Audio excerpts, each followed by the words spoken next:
Question number first. देखिए passage को solve करना सिखाता हूँ। पैसेज सॉल्व कैसे किए जाते हैं। जैसे कुछ बच्चे क्या करते हैं, पहले ग्राफ ये पैसेज पढ़ते हैं, उसके बाद क्वेश्चन को पढ़ते हैं, जबकि ऐसा नहीं करना चाहिए। पैसेज को सॉल्व करने का सबसे बेस्ट तरीका क्या है, पहले आप क्वेश्चन पढ़ लो। Approximately how long is the great Wall of China. फिर इसके ऑप्शन पढ़ लो। 21 किलोमीटर, 2100 किलोमीटर, 210 किलोमीटर, 21,000 किलोमीटर और 12,000 किलोमीटर। ठीक है, अब पढ़ते हैं क्वेश्चन को, पैसेज को। The great Wall of China is one of the most iconic structure in the human history stretching over. ये देखो आ गया, करेक्ट आंसर मिल गया। इस प्रकार से अब आगे पैसेज स्टॉप कर देना है, आगे हम क्वेश्चन पढ़ेंगे। What was the primary purpose of building the great wall. ठीक है, to mark China terrorist, to protect from north innovations to serve as a trade route। चलो आगे बढ़ते हैं इसमें। Across North China built over several century its primary purpose। ये देखो मिला, primary purpose of building, primary purpose of building to protect China terrorist from innovation। ये हो गया सेकंड।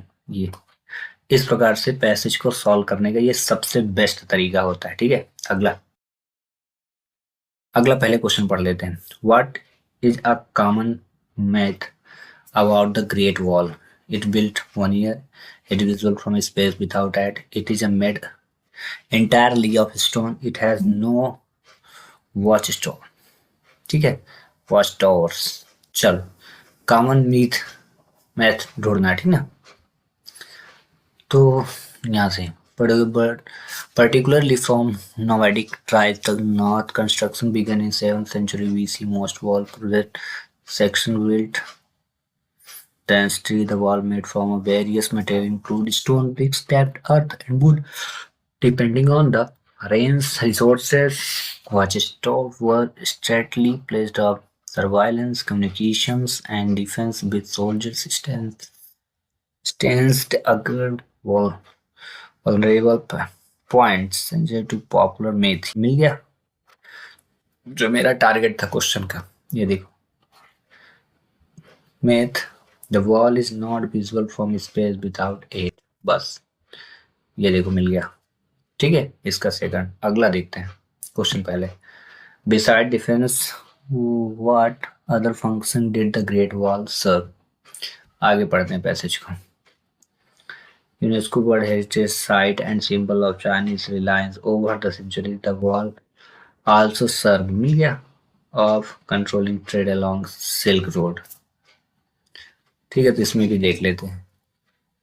कंट्रोल, ये देखो पहला option, control trade and regulated migration. ठीक है, अगला last question. Today the great Wall symbol of Chinese wealth, Chinese reliance and engineering skill, modern military strength या ग्लोबल यूनिटी। अब क्वेश्चन में चलते हैं, मिलाते हैं ना। Migration and immigration, today it, मिल गया, today attracts millions of tourists annually, standing a remember China's rich history and engineering skill। ये मिल गया, तो इसका हो जाएगा ये Chinese resilience and engineering skill. ठीक है, इस प्रकार से पैसेज को सॉल्व किया जाता है। मतलब पहले क्वेश्चन पढ़ो, उसके ऑप्शन पढ़ो, फिर पैसेज पढ़ना चाहिए। अगला क्वेश्चन देखते हैं। Read the following passage and answer the question given below। फिर से वही प्रोसेस हम अप्लाई करेंगे। Where did Ravi found the wallet? In a park, near a bus stop, on his office desk, in a shop। तो चलिए पढ़ते। Ravi was late for work, waving through the crowd street when sometime caught his eye a small round leather wallet laying near a bus stop। मिल गया, चलो भाई लगा दो टिक। अगला, what was not inside the wallet, यानी वॉलेट में क्या नहीं था। Bills, bus passes, photographs, Ravi's family, ID card. चलो पढ़ते हैं। He went down, वह झुका नीचे, and picked up it, और उसे उठा लिया। किसे, वॉलेट को। Inside were a few bills, उसमें क्या क्या था, कुछ bill, a bus pass and ID card. ये तीन चीजें थी, तो थी क्या नहीं, बिल्स थी, बस था, आईडी कार्ड था, तो फोटोग्राफ नहीं थी। ठीक है, ये इनसाइड नहीं पूछा गया था, नहीं था। अगला क्वेश्चन। इस प्रकार से देखो, आप अगर प्रोसेस को अप्लाई करते हो ना, तो आप बहुत जल्दी से पैसे सॉल्व कर लोगे और गलत भी नहीं होगा।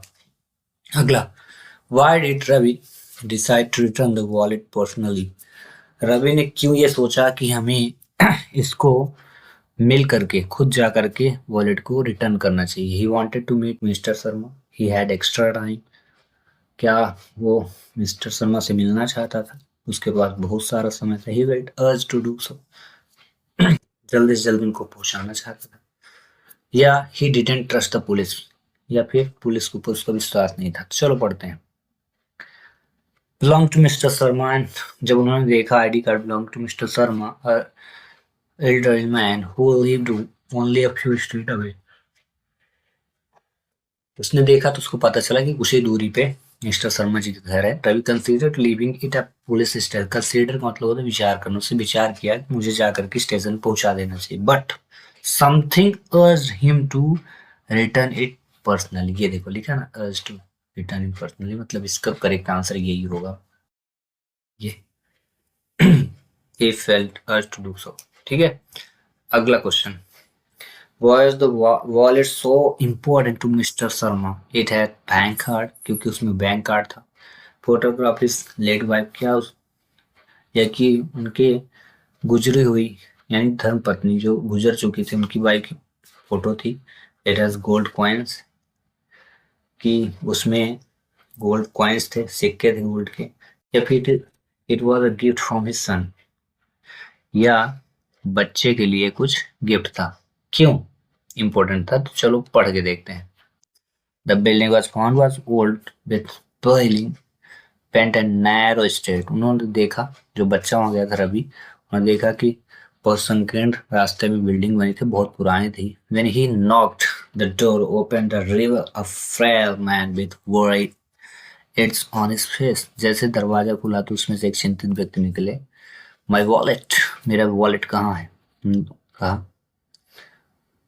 मिस्टर सर में explain exclaimed relief folding his voice। उन्होंने अपने आप को कंट्रोल किया जैसे उन्होंने देखा। he explained that he had been searching for it all morning। उन्होंने बताया कि मैं सुबह से ढूंढ रहा हूँ। it had not only his money but also photograph his let life। लिखा ना, इसमें धन तो बहुत कुछ नहीं था इम्पोर्टेंट, बट इसमें मेरी वाइफ की क्या थी, फोटो थी, गुजरी हुई वाइफ की। इसका करेक्ट आंसर ये है। अगला, What realization did Ravi have at the end? Ravi को लास्ट में क्या महसूस हुआ? Helping others is a waste of time। दूसरों की मदद करना समय की बर्बादी है। Honesty can deeply impact someone's life। ईमानदारी किसी दूसरे व्यक्ति की जिंदगी में तुरंत ही कुछ न कुछ असर छोड़ती है। He should work for the police। उसको पुलिस की मदद करना चाहिए। He should care less money, कि उसने कुछ धन कैरी कर लिया था, ले लिया था। अब देखते हैं इसमें स्टोरी के लास्ट में क्या लिखा है आगे। He visioned more than just a wallet। He said softly, Ravi left with a lighter heart, realizing that a small act of honesty could leave deep imprints on someone's life। यही लिखा है, तो इसको आप ये करेंगे। Honesty can deeply impact someone। ईमानदारी बहुत लोगों की जिंदगी में बहुत कुछ असर छोड़ती है। अगला, नोट्स एंड समरी बनाना है, ठीक है। और क्वेश्चन नंबर इसमें 4 में देखें, आपको फीस कंसेशन का एप्लीकेशन लिखना है, आप याद कर लें, ठीक है। अगला question, inviting him to attend house warming ceremony of your house. अगला क्वेश्चन नंबर 5 जो 5 नंबर का आ रहा है, इसमें आपको 150 वर्ड में ऐसे वगैरह जो भी लिखना है लिख लें। जैसे इंपॉर्टेंट आप इंग्लिश के बारे में लिखें, computer, mobile, return, science, human progress के बारे में, या कि आप पैराग्राफ इंपॉर्टेंस आप ट्री का लिख सकते हैं, ठीक है। अगला क्वेश्चन, इस पिक्चर को देखना है 75 वर्ड में और 75 शब्दों में कुछ न कुछ लिखना है, इस स्टोरी को लिखना है, ठीक है। अब आते हैं सेक्शन सी, जो वेरी इंपॉर्टेंट पार्ट। पहला question, fill in the blanks correct alternative given any 5। How, अब यहाँ देखो खालिस्तान के बाद तुरंत लिखा है स्टूडेंट्स, यहाँ यस लगा है इसलिए आप मैनी का यूज करें।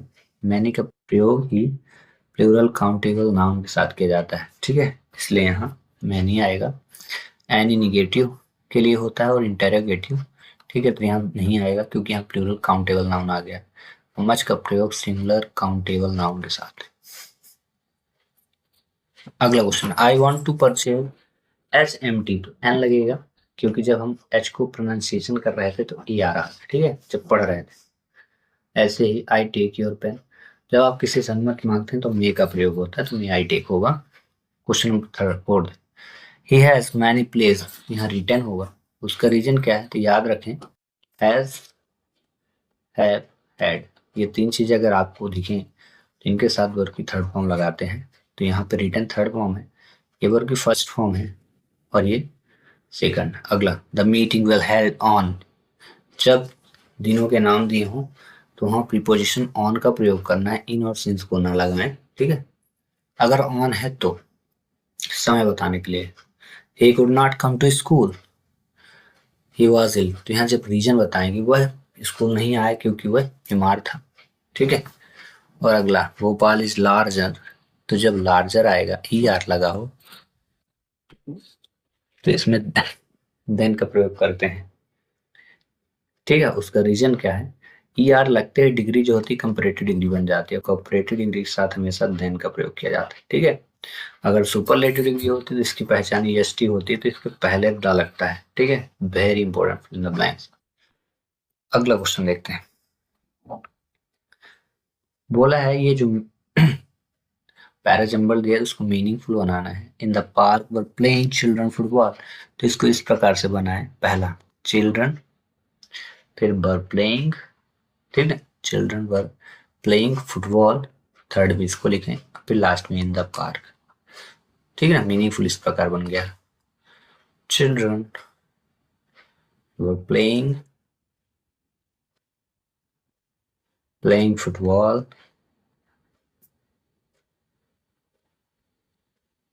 इन द, ठीक है, इस प्रकार। अगला क्वेश्चन करते हैं, डिवाइड हैज टेक, डिवाइड नहीं है, David has taken coffee, interrogative करना है, ठीक है। इसमें क्या होता है, जब हैज, हैव और हैड आए ना, इंटेरोगेटिव बनाते समय इनको सबसे पहले लगाया जाता है, मतलब हैज पहले लग जाएगा, इसके बाद डेविड टेकन कॉफी, लास्ट में क्वेश्चन मार्क लगा दें, बस इतना ही। आगे समझे, शुरू में क्या लिखना है, हैज डेविड टेकन कॉफी, बस इतना लगाई क्वेश्चन मार्क, ठीक है।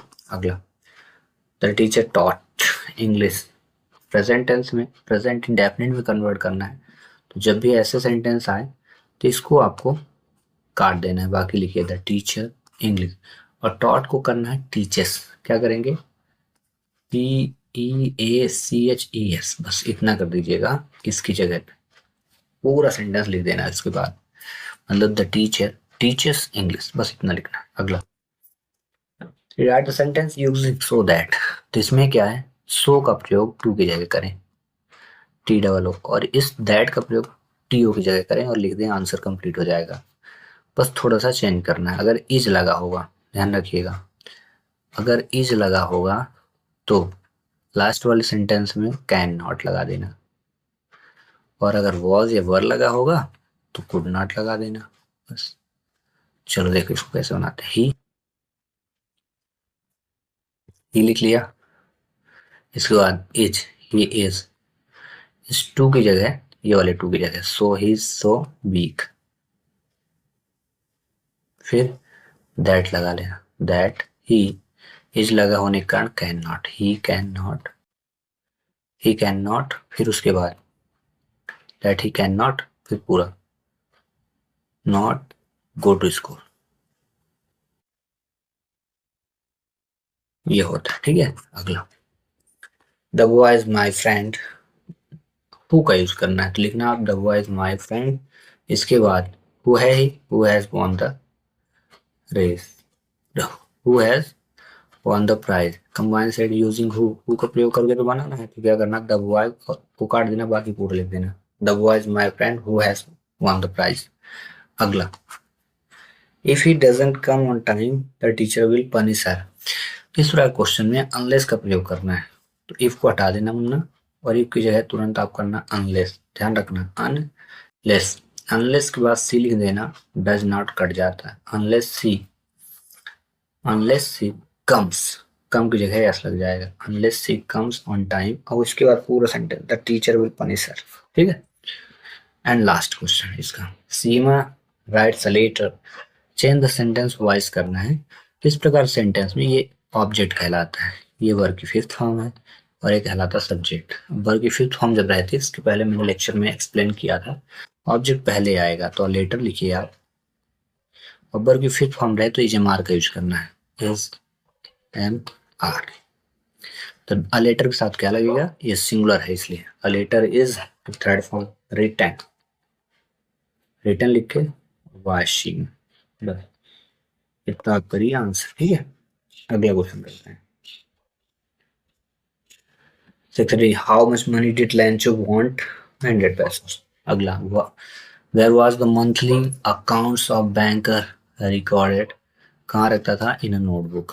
What was the Gautam Buddha childhood name, Siddhartha, उनके बचपन का नाम सिद्धार्थ गौतम. ठीक है. What did the crow shake on the poet, poet के ऊपर क्या हिलाया था, हेमलॉक, डस्ट ऑफ स्नो. ठीक है. अगला, फिर से पैसे सॉल्व करना है. ठीक है. तो accompanied Nelson Mandela on 10th May 1994.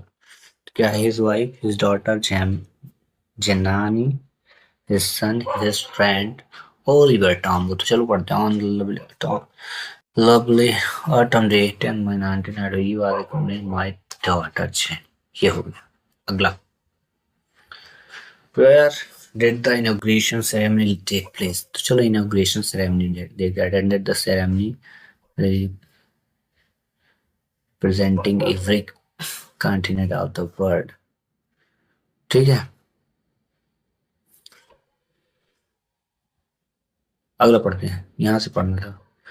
On the day I was sworn in the first non-white president of South Africa, the ceremony took place in Union Building Amphitheater in Pretoria. ये वाला होगा, ये theater in Pretoria. अगला, what was the historical significance of the location, location इसका कहाँ था, तो ये देखिए, for the academic this had been taken seat of white superman was the site of a government represented all people of the Africa. ये हो जाएगा. ठीक है. ये has been seat of. और अगला इसको करते हैं. The fog comes on a little feet. It is looking over harbor and city. Launches. What is the poet of poem Fog? The calls in the world. What does the poet compare to fog to cats? ये देखो लिखा ना, on feet cat. अगला, how does the fog come according to the poem? तो क्या है यहाँ पे, silently, तो यहाँ पे यूज करेंगे आप slowly and silently. और इस प्रकार के सभी क्वेश्चन हुए कंप्लीट. अब क्वेश्चन नंबर 11 में लेंचो के सभी क्वेश्चनों को आप एक एक बार पढ़ लें, वेरी इंपॉर्टेंट क्वेश्चन है. 12 के क्वेश्चन पढ़ लें. ये व्हाट वाज द हेरिट फॉर ईट, ये सभी क्वेश्चन पढ़ लें, और ये नेक्स्ट क्वेश्चन. चलिए मिलते हैं. बट उससे पहले क्वेश्चन नंबर 15 75 वर्ड में लिखने के लिए, और 16 75 वर्ड में 3 दिन के आएंगे, तो इनको पढ़ लें. पर सबसे ज़्यादा वेटेज आपके पैसेज और ऐसे लेटर राइटिंग का, उनको करें, आप क्वालिफाई कर लेंगे. मिलते हैं next video. Thanks for watching.